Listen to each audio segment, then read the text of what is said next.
The monitoring of hate speech and disinformation on social media during the general elections was reportedly very difficult. This is according to Rhodes University Professor Emeritus Guy Berger. He joins us now to unpack his assertions. Good evening, Professor, and thank you very much for your time. You wrote a very interesting piece on your observations around the monitoring of disinformation and hate speech in the last week's elections, drawing comparisons even between the global north and the global south. Just talk us through your findings. Sure. Well, as everybody knows, a lot of communication today is on social media, and that includes WhatsApp. And so it's quite important to be following what's happening there. And the South African Editors Forum have actually done an analysis right at the beginning of the year, saying what kinds of threats are likely to happen on social media in terms of the integrity of the election. And they predicted that there would be attacks on the IEC, and they predicted that there would also be attacks on journalists. And indeed, those people who are monitoring social media have seen this. And I think anybody who's following the news will have seen that social media has been abused to distribute quite a lot of fake content, and also to be quite inflammatory in some of the tone that's going out on social media. Indeed, it has been a very difficult period right now leading up to the elections. But how important is it to access comprehensive data if one is to establish the inner workings of some of these manipulators or those behind some of the hate speech and disinformation?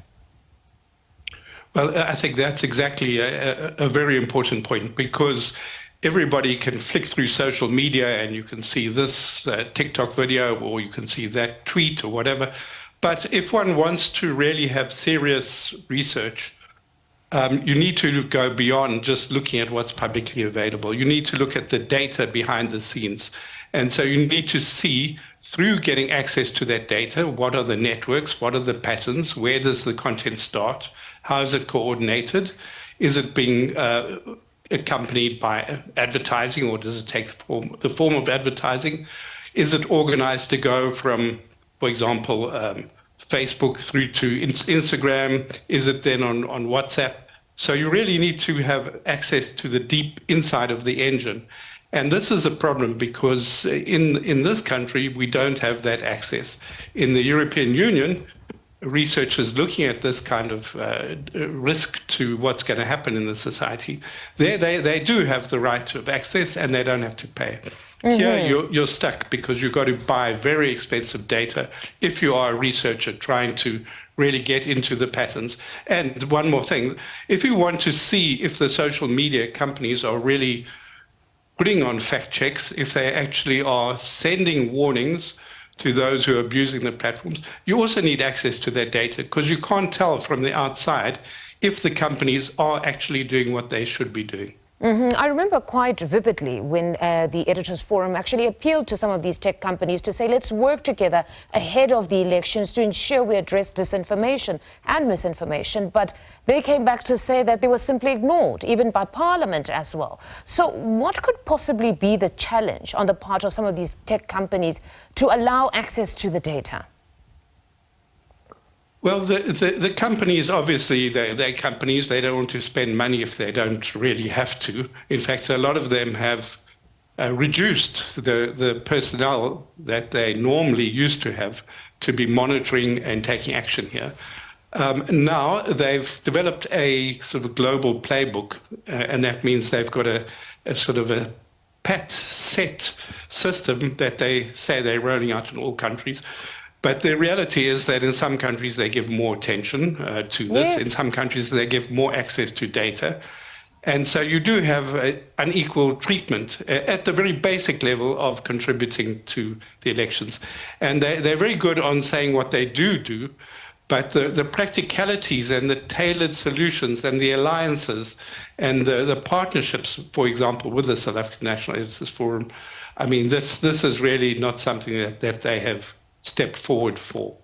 But what are we to read into this? Because it was noted that in the EU, there's greater effort to ensure that access to the data is given to analysts, but in the Global South, it's not the case. So what are we to read into this? Is there perhaps some sort of a disregard to political processes on this continent?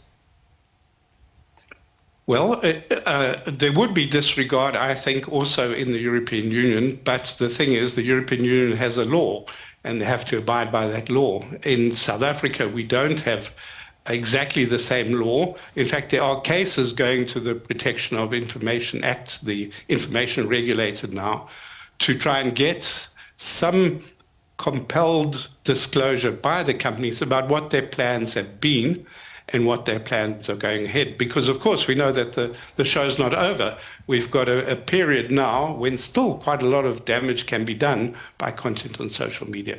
So basically, they will only do things if there's legal compulsion. And in South Africa, it's reaching that stage, but the processes take quite long. It is indeed and some of them say, by the way, that they don't fall under South African jurisdiction. And this is very strange because they are used here, they sell advertising here, they make money here. They do have offices here, most of them, but they say their kind of parent companies that are the key companies are not responsible under South African law. Perhaps these are some of the conversations that should be had with the political parties now to ensure that beyond these coalition talks, when they form government, they need to tighten legislation around these type of issues when it comes to tech companies. But Professor, thank you very much for your time this evening. That's Rhodes Professor there speaking to us, Mr. Guy Berger.